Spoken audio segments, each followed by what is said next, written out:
السلام عليكم ورحمة الله وبركاته. قصود هذا وربحنتنا عصم مانت ورركنا وقوم مهمسن إن هالكن نقصوا تبين إنه وربحنتا تيفيجا دولة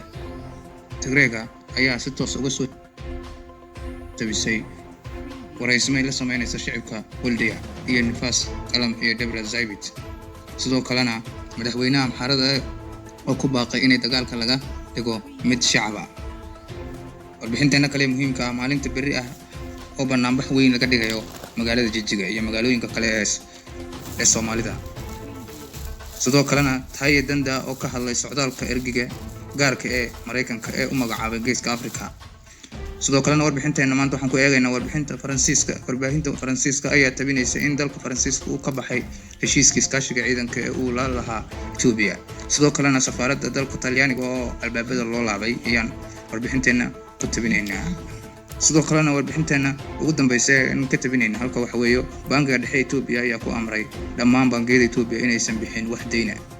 qodobadeena ugu muhiimsan waa intaas ee ku soo dhawaada qodobadeena oo faahfaahsan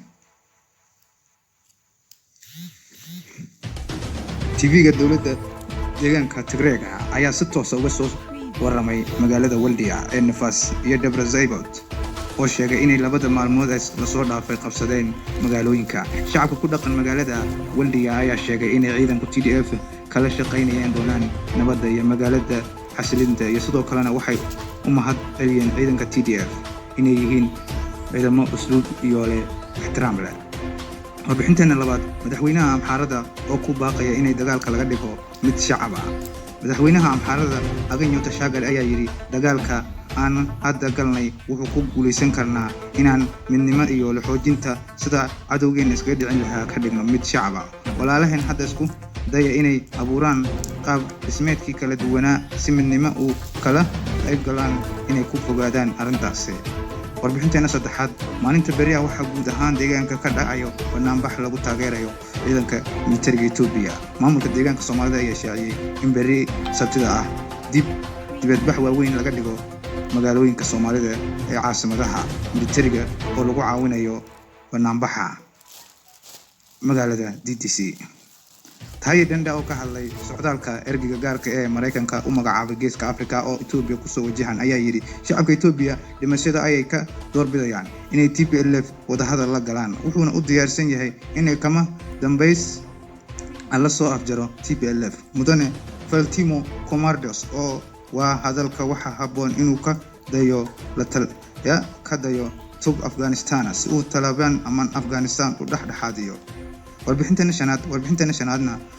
warbixinada Faransiiska ayaa tabinaya in dalka Faransiiska uu ka baxay heshiisyadii iskaashiga ciidanka uu la galay Ethiopia heshiiska oo 3 sano ka hor labada dal kala saxiixdeen ayaa lagu soo waramayaa inay Faransiiska joojiyeen dalalka reer galbeedka ayaa Ethiopia ku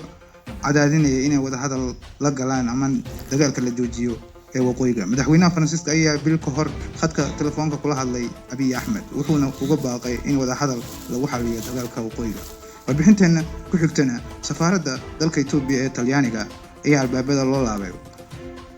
kadib islaantii safaaradda Ethiopia oo joogta Roma ee Ramitu Hambesa oo lagu magacaabo magaceega ayaa uma laabanaya tiri magaalada Ethiopia ama wadanka Ethiopia oo magangalyo weydiisatay Talyaaniga maxaa ka soo doontay meeshan maxaan ka doonayaa bay tiri meesha la isku dagaalayo kadib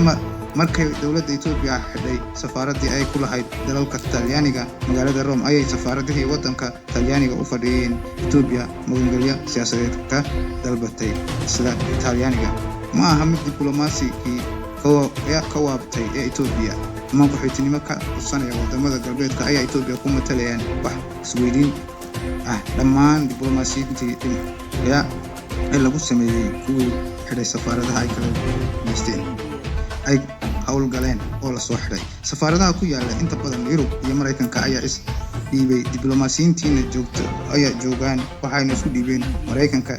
iska dhiibay safaaradda Shiinaha u fadhiyay Ethiopia waxaana moodaa in Ethiopia wadada laga kala